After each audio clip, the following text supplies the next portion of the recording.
Hitting out at its ally BJP, the Shiv Sena on Wednesday asked why the government was not backing Mumbai Police Commissioner Rakesh Maria the same way as it was doing so in the case of its leaders Sushma Swaraj and Vasundhara Raje in the Lalit Modi controversy. What Lalit Modi has done with IPL may be an issue of contention, but the Mumbai Police Commissioner has no right to handcuff him and bring him back here or to Delhi when he is living in London with the permission of authorities. Being the king of IPL, he must have got clicked with many political leaders as well. Does this mean action will be taken against all those leaders? Sena said in an editorial in party mouthpiece Samna.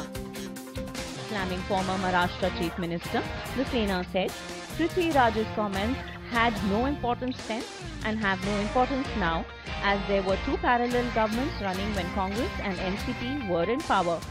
If Maria informed the then Home Minister and not Chavan, it did not really matter, as there were many other shady affairs happening then about which Chavan was informed.